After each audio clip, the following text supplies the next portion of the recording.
Hello there, Alaskans, wherever you are. Welcome to the Must Read Alaska Show. Coming to you from somewhere in Alaska. This is the place where we talk about, you guessed it, Alaska. Where we keep the mainstream media on their toes and where we are standing up for what's right in a world run by leftists. You can find out more by heading over to mustreadalaska.com and also checking out the Must Read Alaska YouTube channel for some really great content. But first, let's get this party started. Well, welcome everybody to the Must Read Alaska Show. I'm your host, John Quick, coming to you live from somewhere in Alaska. And I hope everybody's having a fabulous day in Alaska. We want to thank everybody that listens, watches, and reads Must Read Alaska. We do this to spread the conservative side of news all over Alaska. And we really appreciate folks listening in. We also appreciate folks that want to help keep the lights on here at Must Read Alaska. If you're one of those folks, head on over to mustreadalaska.com.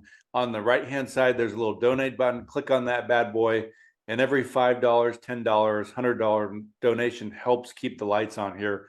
We're not funded by some huge grant or nonprofit conglomerate. We're just funded by everyday folks that care about conservative news in Alaska. So if that is already you, thank you so much for helping keep the lights on. And without further ado, we have a very special guest today, Representative Ben Carpenter, who I'm a little biased because he's my rep, and Ben's just an awesome guy. He has put together kind of a comprehensive fiscal plan that we're going to be talking about today, and it's going to be very exciting. If folks watched the governor's press conference, you probably saw Representative Carpenter speak a little bit about it, but today he's going to be speaking about it for a good 20 minutes. So everybody batten down the hatches, put on your seatbelt. You're going to get a lesson on what the fiscal plan looks like or potentially could look like for the state of Alaska. So Ben, welcome to the Must Read Alaska Show. How are you doing, John? It's good to be with you. Oh, just living the dream here, one dream at a time. I got my Hope coffee mug, which is very exciting, one of my favorite places. And I'm excited to be chatting with you about this fiscal plan. So Representative Carpenter, talk to me, give us a brief elevator talk on how did this plan even come about in the first place? Well, the plan came about as an outgrowth of the 2021 Fiscal Policy Working Group that only came about because we narrowly averted a government shutdown in 2021. Basically, we had a little delay there. I didn't mean to interrupt you. We will work through it. Yeah. It's early this morning. So anyway, there were a bunch of us that wanted to have a conversation about a long-term fiscal plan. We had to take a tactic to hold up the budget in order to even have the conversation. And that was what happened in 2021, June 30th. We finally reached an agreement, a day before the budget was due, the government was due to shut down, and we agreed that we would have this fiscal policy working group to talk about our options for long-term fiscal plan.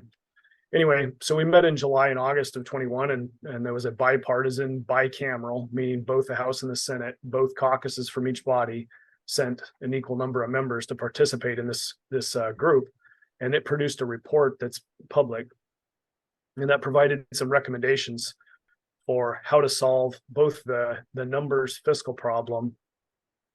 Generally speaking, there weren't any bills or resolutions recommended, but just some topic areas.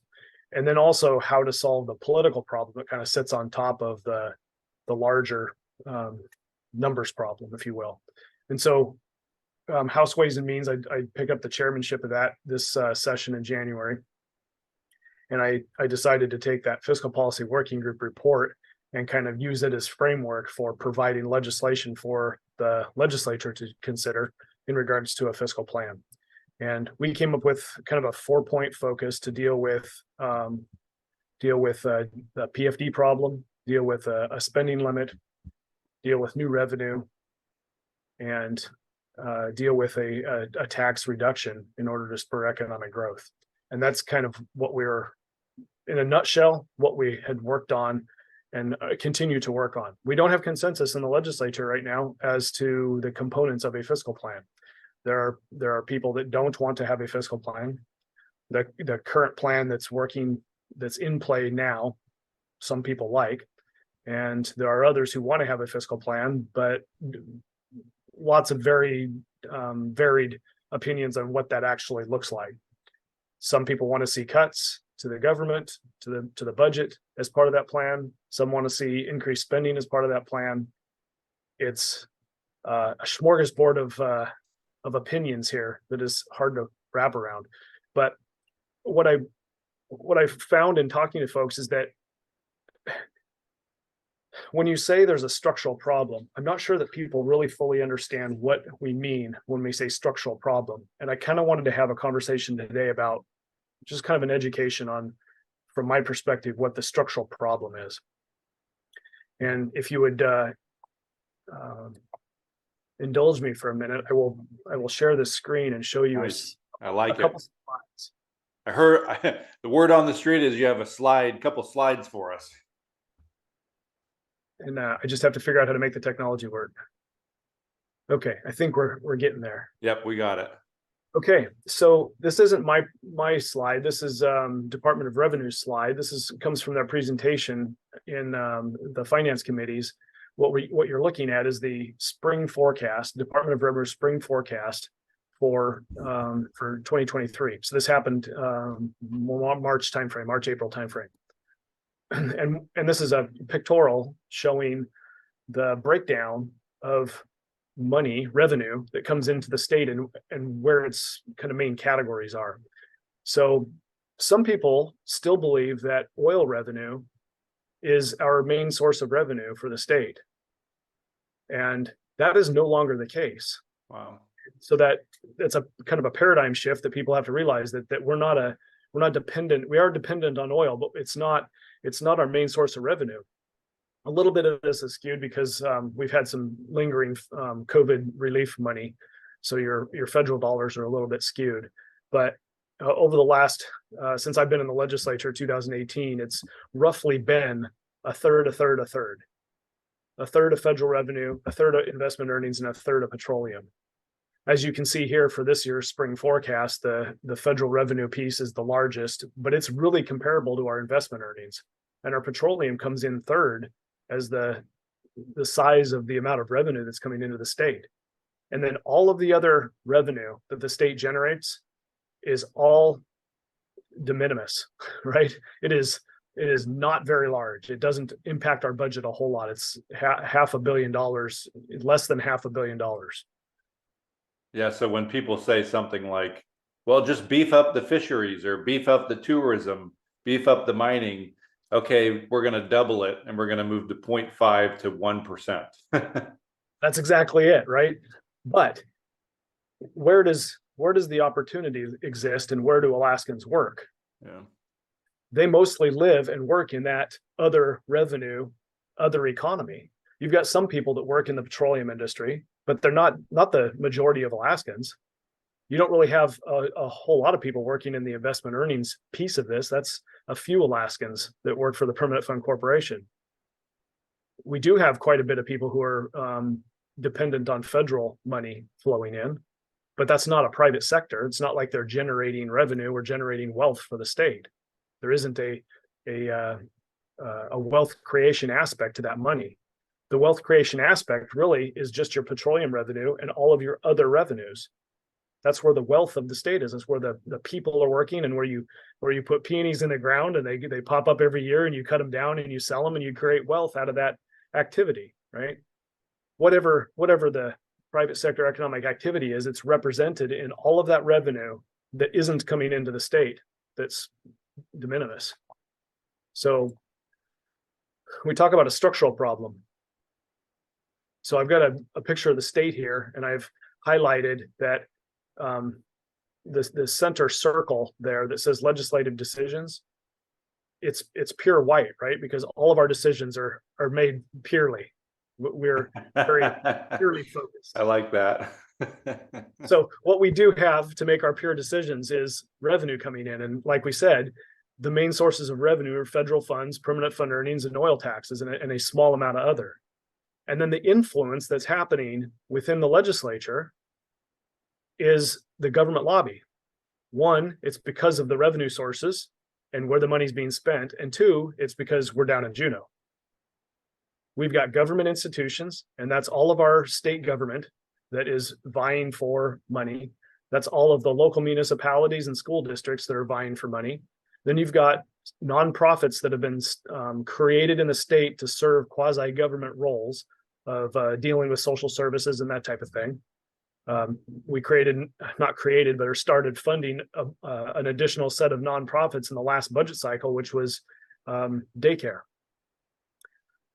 And then you've got for-profit businesses who advocate for state spending because their business is dependent on state dollars. So think of road maintenance and other construction activities, unions fit into this category as well, right? So a ton of this influence is folks that are connected to, their bottom line's connected to the government. No, to that revenue. That revenue, yeah. In this chart, I'm showing that the legislative decisions, if you can think of that oval being propped up by those two arrows, it's kind of balancing on those two arrows. The revenue sources and the influence are influencing and guiding what legislative decisions come out of here, right? Well, I highlighted the Juneau Empire article that was written, and you can see that was written down in 2018, and I've got that red arrow in the bottom left corner kind of out of the way, so it's hard to see. It doesn't really step out at you. It's kind of forgotten about, but that was 2018. Our private sector, small business economy is really struggling. It continues to struggle. And there's nothing in this chart that I'm showing you that influences our legislative decisions that has anything to do with that small business environment. Yeah. Unless it's tied to getting revenue from the state. If you've got a line item in the budget, then you've got some sort of lobby down here that's going to benefit your business. Which to me is very concerning. I mean, if people are listening to this and connecting the dots, that's very, very worrisome if I'm a small business owner, which I am. We've got outward migration of Alaskans, and people want to know why. And down here, they'll say, well, they're leaving because the schools suck. Well, that might be part of it, but it might also be part that we don't have a growing economy. So what's happened since the decline of oil, right? We established oil in the state. It saved the state from misery because we had lots of oil money, and it worked for many years. And it's still, to some extent, working, but it's in decline. The oil industry and the revenue generated from it is in decline.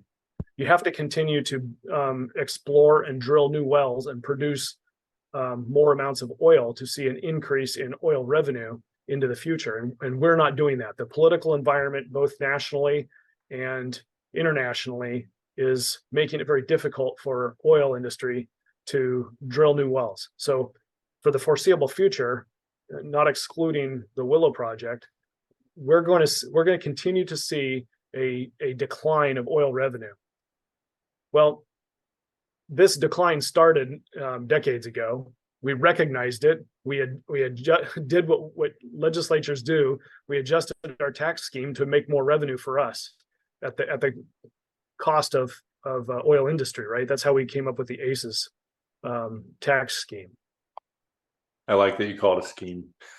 That scheme, yeah. So the point is that the Prudhoe Bay revenue structure, the revenue that's coming from that is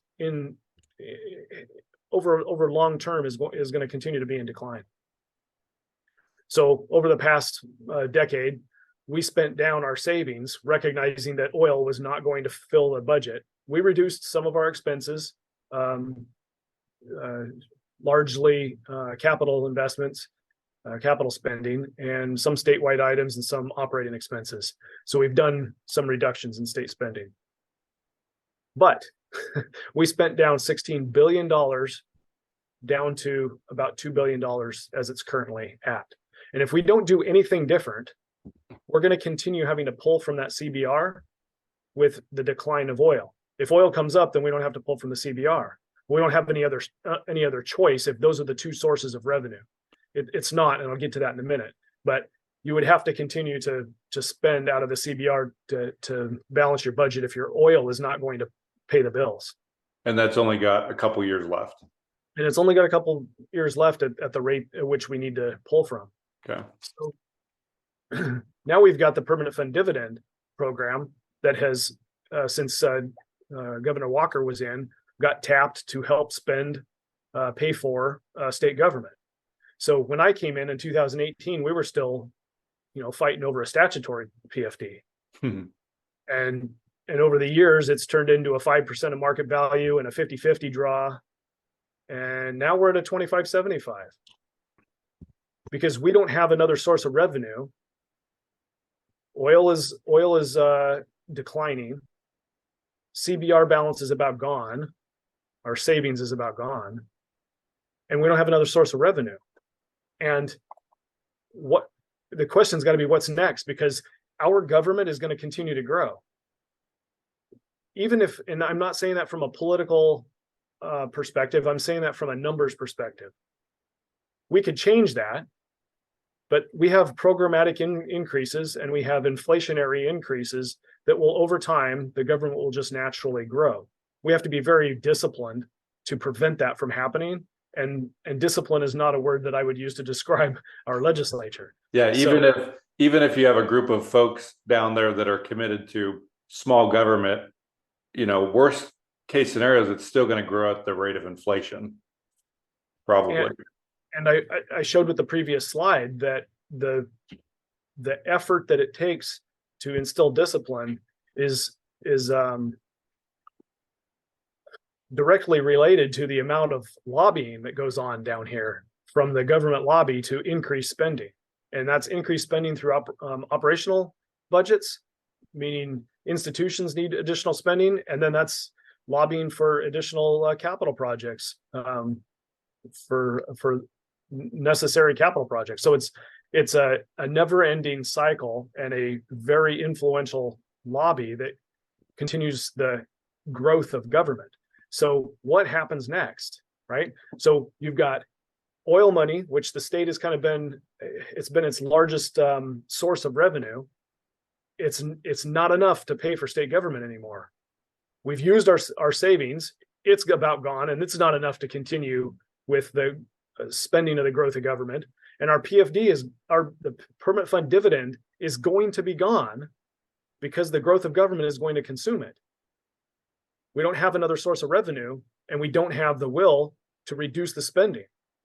So it's only a matter of time before we just spend all of the permanent fund earnings on government. So what's next? We have a couple options. It's likely, and this is what the conversation is right now in the legislature, that we just need more oil taxes. Yeah. Right? Well, there's a line at which you can't cross and still have oil industry. I don't know what that line is. I don't get to decide that. The oil companies do. So all we have to do is keep ratcheting up the amount of taxes that we're drawing from the oil industry. And pretty soon they will decide, you know what? It's not as profitable as we need it to be. And we're going to go somewhere else. We'll take our capital, we'll take our people, and we'll go somewhere else and make money somewhere else doing something else. So that's a short-sighted and limited option with a dwindling revenue source. There are a lot of people here that want to have an income tax. We used to have an income tax. History says we could have it. We could raise enough revenue to help pay for our budget off of an income tax. And I hear that down here all the time. We just need another income tax. But we have an outward migration of people. If you institute an income tax, especially if you're going to institute a high earners income tax that is intellectually going to draw from the people that are wealthy and most able to pay a tax,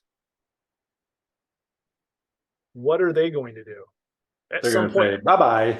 They're going to draw a line in the sand and say, I'm going somewhere else. They're going to say, I'm going to go retire to Florida or something. Right? I mean, that's a recipe for helping move people out of the state. So it's short-sighted. So we've got options. we've got budget cuts. We can just reduce our government spend, but the current legislature doesn't want to do that. So that's out of the equation. We could institute some sort of a plan that includes a series of things that would improve our position, improve this structure going into the future. If we could put a spending limit in place that slows or limits the growth of government over time, we would be in a better position in time because we've instilled discipline into the legislature and are able to keep control or keep the growth level down and predictable. But there aren't enough members in the legislature who just want to implement a functional spending limit. So you've got to tie it, you've got to make it a political arrangement or an agreement, compromise, in order to get a spending limit into place. So somebody who wants a sales tax or wants an income tax or wants oil taxes, maybe you can get them to agree to, fine, we'll say yes to an oil tax, we'll say yes to some other sort of source of revenue, but only if we can constrain our spending. Because again, I'll remind you and the listeners, we have a divided legislature. We don't have unanimous agreement on how to solve this problem. So we have to find some compromise that gets us out of this structural problem. Well, to date, we haven't been able to find agreement on some sort of comprehensive plan. But Alaskans want to see their PFD continued, even if it's smaller. I saw the State Chamber of Commerce poll that just came out, and Alaskans would like to see their government reduced. They would be okay with a smaller PFD, at least according to this poll, but they want to see the PFD program continue. This model is what I'm showing you is a recipe for an elimination of the PFD program. It will happen. It will naturally happen. Yeah, folks that are listening, the Senate just voted 25-75. So because I know I'm going to get folks that are going to say, oh, it will never be 25-75. Well, it just got voted. Was it yesterday? 25-75. The Senate Finance sent the budget out of Senate Finance without a PFD. They balanced the budget with spending and without a PFD. No PFD. On no PFD. Wow. That's the budget of the future. The Senate floor added in a 25-75. So they've also passed a bill, and maybe that hasn't happened yet. The budget hasn't come to us back from the Senate, so that part hasn't happened. I'm getting ahead of myself. What has come from the Senate floor and is now in the House is a bill to change the statute to a 25-75 split. Yeah. So that we would stop fighting over it and just have a 25-75. But again, it's not constitutional. We can just ignore it anytime we want. And it's basically a ploy to get through this legislative session. But the point is, say it's legal. Yeah, that's exactly it. The point is that without any sort of change, if we're not going to cut the budget to save the PFD, and we're not going to raise taxes to save the PFD, then the PFD is going to go away. That's it.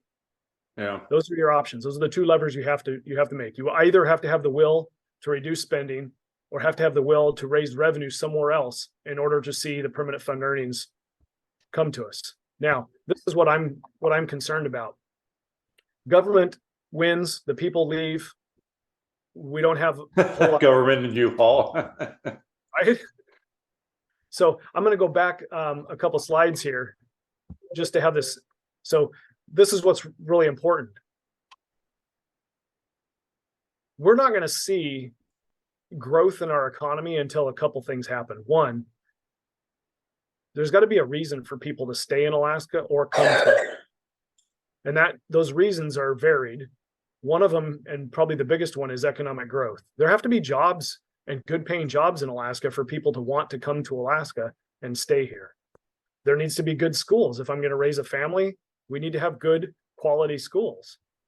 And if I'm a business owner and I want to come capitalize on opportunity, there's got to be low cost energy. And those are three things that are musts when you're looking at families and entrepreneurs moving around. Entrepreneurs are going to need people. He's going to need employees to make his business model work.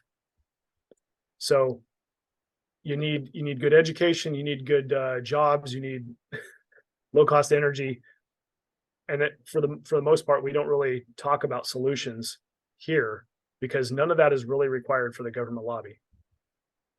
As long as we have a source of revenue and an ability to tax, we don't really care about that small other. We don't really care about all the other revenue sources and where it's coming from, because we can always go back to the investment earnings or oil taxes. There's nothing that the legislature needs to do in order to continue funding the government and the government programs from that non-oil economy that's represented on this slide. So the structural change that needs to happen is to give the government a reason to care about our non-oil economy. We don't talk about a whole lot of reductions in regulation reform, business license reform. What we do talk about is adding boards and commissions to different industries to help regulate them and I'll make us safer and make it more complex and harder to do business. That's what we do talk about. But if we want to have a prosperous Alaska, then we have to focus on that non-oil economic engine. And it's we, the legislature, that has to focus on that. We can't grow it ourselves. We need to create conditions where others can prosper. So to the extent that a fiscal plan that addresses a sales tax, a corporate income tax reduction, a PFD solution that constitutionalizes a payment of a PFD and implements a spending cap, an effective spending cap, those are all necessary to get us on a structural path that forces the legislature to consider economic growth a priority for the state. And your plan has all those items in it. Correct. That's correct. And I think a lot of folks, when I've talked to folks, one of their first questions is, well, it's the spending cap and the permanent fund, is that in this plan, is that going to be in the Constitution, or is it just a statute that folks can ignore? Nope.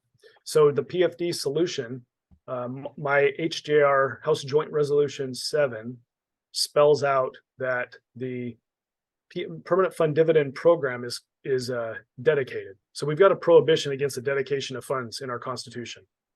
And what that means is, unless it's specifically identified in the Constitution, the legislature has to appropriate money every year.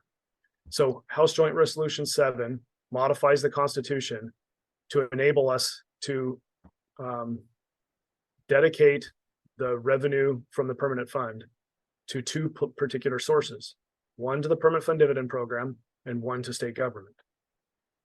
In the spirit of compromise, I have agreed to a bill that is a passenger or a companion to that resolution that would eliminate the 21% of net earnings statute, even though that's what I would like. I think I like that structure better. But the majority of the legislature wants to see the percent of market value structure. So the 110, HB 110 would codify, it would put in statute that there's a 5% of market value draw, and that earnings is split 50-50 for government and for the permanent fund dividend program. And you can't ignore that statute. The legislature doesn't have to appropriate to make it happen, because the resolution changes the Constitution to a shall pay. It just happens. It's a dedicated program. The permanent fund dividend gets paid, the payment to state government gets paid, and we don't have to appropriate it in the budget process. It doesn't have to be in our budget anymore. Likewise, what about the constitutional spending cap? Is that in your plan? Is that going to be put in the Constitution? Representative Stapp and Senator Kaufman brought forward a spending limit package that was HJR 2, House Joint Resolution 2 on the House side, and HB 38, House Bill 38. And those two work together. One of them is a constitutional amendment that eliminates the current ineffective constitutional spending limit and brings that down and ties it to the size of our gross domestic product in the state. So it ties it to our economy. So if the economy grows, then spending can grow.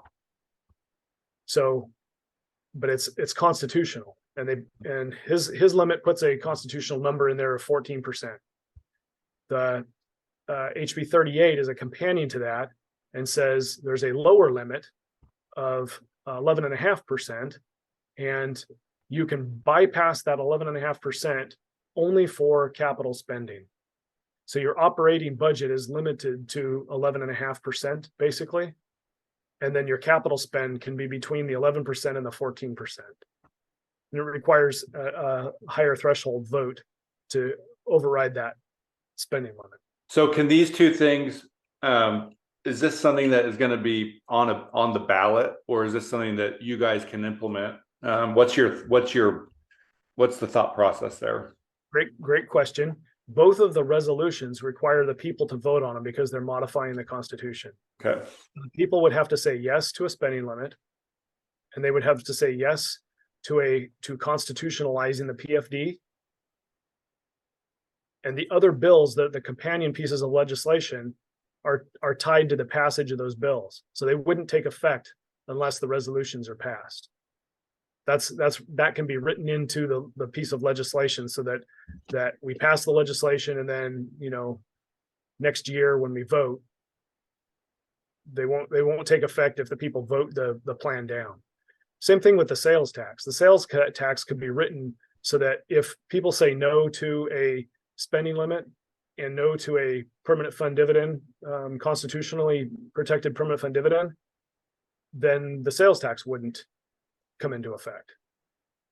And is the sales tax, I think that's, I think conservatives are going to be super excited about the constitutional spending cap, super excited about getting the permanent fund in the Constitution, and the sales tax, they're going to go, is that a carrot out there so that you can get all teams to work with you on this?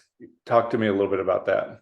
Yeah, so the Fiscal Policy Working Group document, the report, indicated that you've got a constitutional protection of the PFD, you've got an effective spending limit that's required, you've got some budget reductions that need to happen, and you've got some broad-based revenue that needs to be raised. And that is the political arrangement that has to be in place in order to get the votes for any one of these components to pass in the legislature. Because there aren't enough votes for people to just pass a constitutional amendment protecting the PFD. Mm-hmm. We can't do that all by itself. Likewise, we can't pass just a resolution for a spending limit that's effective. And if you're going to change the spending limit and you're just going to do it in statute, then and think that it's going to be effective, then you just don't understand fundamentally how the state of Alaska budget process works. We, through the appropriations process, can ignore any statute that we need to pass a budget. That's our authority based on the Constitution.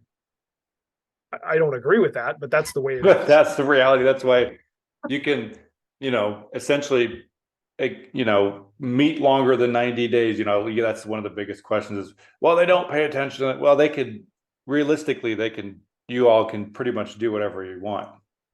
If we repealed the dedication of funds clause out of the Constitution, then we establish a statute that says the legislature shall pay X. Then we can't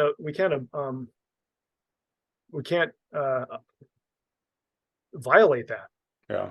Because we've dedicated that fund, and the Constitution says, hey, if it's dedicated, then it's the effect of the Constitution that says you must do this. If you want to change it, then change the law or change the Constitution, but not through a budget bill. And so that's what we're trying to get to with regards to the spending limit and the PFD program. So yeah, so I guess the answer to your question is yes, it is kind of the carrot, but if you look over at the revenue forecast that I'm sharing, the legislature only cares, and it will only ever care, about the revenue sources that are coming into the state. That is our purpose. It's our constitutional requirement to come and pass a budget. If Alaskans, and I know this is hard to hear, if Alaskans continue to look to oil and permanent fund earnings to pay for its state government without it taxing Alaskans, then those who are actually paying the taxes are going to bend the ear of the legislature. They're the ones that have the most lobby influence down in Juneau. It's just a fact of nature that if you pay for something, you have a dog in the fight and people care about what you think. But if you're not paying for it, then Juneau is a long ways away. So it's a paradigm shift for Alaskans. So your plan puts a constitutional spending cap, puts the permanent fund in the Constitution. Both of those things would be on the ballot. And if both of those pass, then it would kind of set into gear a sales tax, 1%, 2%, 3%, something like that. And what you're saying to the folks that are listening is those first two things will never make it out of the House or the Senate to even be on the ballot unless there's a sales tax. Unless there's, and I would say it doesn't have to be a sales tax, unless there's some sort of broad-based revenue increase. So we could end up with an income tax. And I tell you, if the current crop of Republicans were not in the majority, we'd probably have an income tax. And I would guess that that's what the left would put in place eventually. Once we spend the entire permanent fund dividend program on state government here in a few years, the government is still going to grow. The government doesn't have anywhere else to go. They've already used all of the permanent fund earnings for themselves. The oil, they can't squeeze any more oil out. They will come to, or else the oil companies are going to say bye-bye. They will come to Alaskans with some other tax. So the question that we really have before us is, do you want a PFD? Do you value the PFD program? Do you want to continue a PFD and have a tax?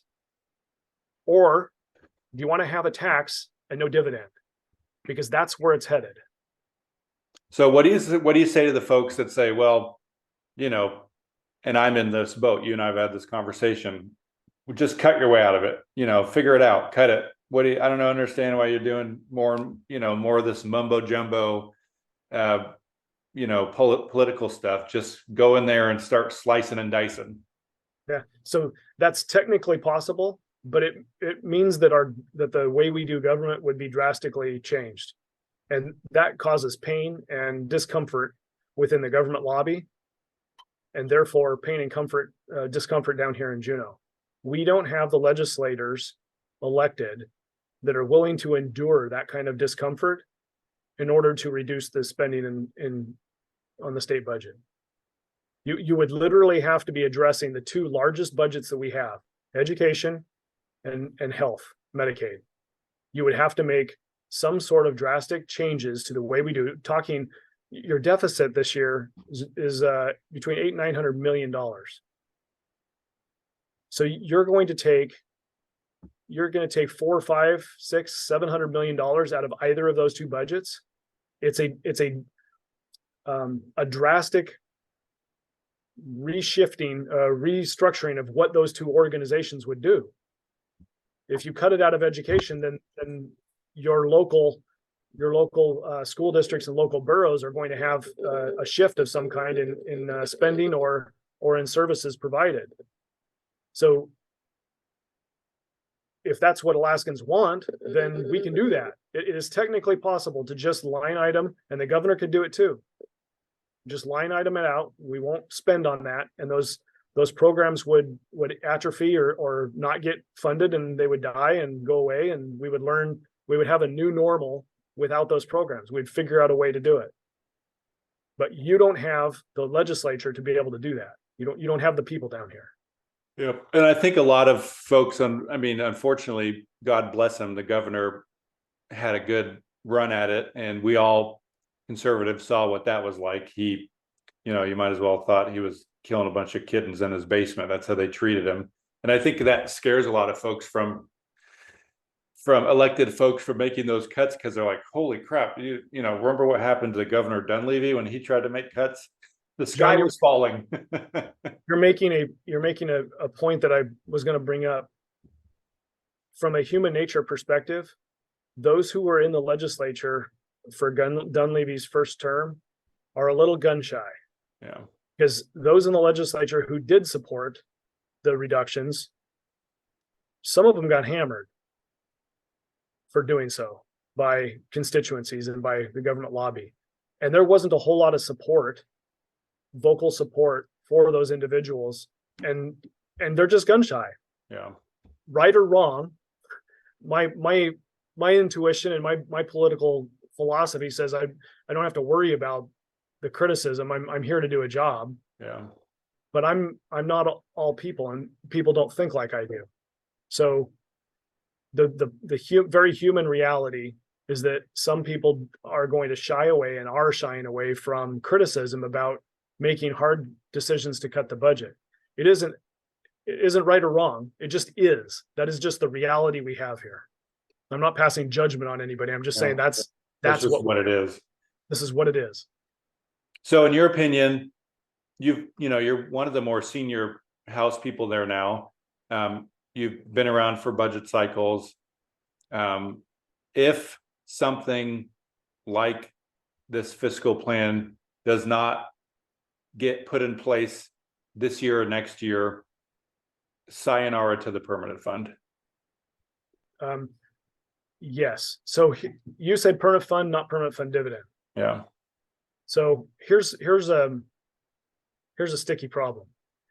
So we go and spend the permanent fund dividend program completely on state government, so that all of our permanent fund earnings are going to pay for state services. Okay. And that's a new paradigm. If you come in and tax people, whether it's a sales tax or an income tax, and you set a rate that sustains government because the government growth is greater than what the permanent fund earnings can support, and you need additional revenue, and you don't have economic growth within the state, then you continue the decline of the economy and continue the decline of the people leaving the state. And that presents a problem, because if we can't sustain our budget, and we don't want to cut our budget, then at some point in time we run out of money. We don't have money. You could cut the budget then, but you might have a situation where your pension funds become insolvent because we can't afford them. What happens if we have too many bad stock market years in a row? What if the U.S. dollar is no longer the reserve currency for the world, and we see a massive amount of inflation come in? Like, my crystal ball is as cloudy as the next guy, but the future doesn't look bright for Americans right now. We don't have good fiscal policies and good policies that we can bank on with hope right now. And so, if our pension funds become insolvent, and we owe billions of dollars to them right now, the courts are going to say, they're not going to recognize that there's a constitutional prohibition against spending out of the permanent fund, not the dividend program, the corpus of the fund. Oh yeah, they're going to say, take $10 billion from that fund, hop it over to this pension fund, and call it good. That's exactly it. Because there is a constitutional guarantee that those pensions will not be diminished in the future. So the state is going to pay that $9 billion. It's either going to come from our budget and from our taxes, or from the permanent fund earnings, or it's going to come from the permanent fund itself eventually. Yeah. So you have this fiscal plan. Is this something that is going to be I know it's being looked at this year, but do you think this is going to come to a fruition and actually be voted on this year? Is this like a next year thing? So I'm suspecting that there's going to be a special session called. I don't know whether it's going to be immediate or whether it's going to be later in the year. but I suspect that the governor is going to call a special session to deal with this. I don't know whether there's an appetite. Right now, I would say there's not really an appetite in the Senate to do anything with the fiscal plan. Again, there are many members of the Senate who would rather just spend the entire permanent fund earnings on state government and be done with the permanent fund dividend program. Hence their budget with no permanent fund dividend in it. That's it. That telegraphed all I needed to know. So we're either going to deal with it in a special session. The writing's on the wall that we're not going to be able to do anything about it this session. Well, I'll either do it in a special session or we'll take it up again next session. It's not impossible to do next January. It is difficult because it's an election year. But I don't know what better of something to be going forward with after the session that you've solved this political problem, this structural problem, and then go to the voters with it, right? I mean, Yeah. there is some advantage to look at this, to be able to say, hey, we finally did what many legislatures could not do. I mean, ever since the start of the decline of oil, the legislature has recognized that we need to do something. The can's been kicked down the road, and it's only probably got another 20 feet to be kicked down before it implodes.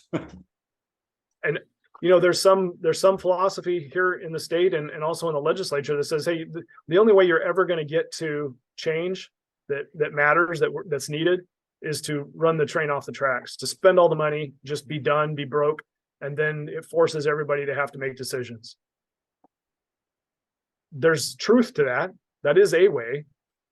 I think the prudent, the wise person says, hey, if I've got resources that can prevent me from running the train off the tracks, then I ought to use those resources to prevent that from happening, because it's much worse to run the train off the tracks than to find a solution before you run out of track.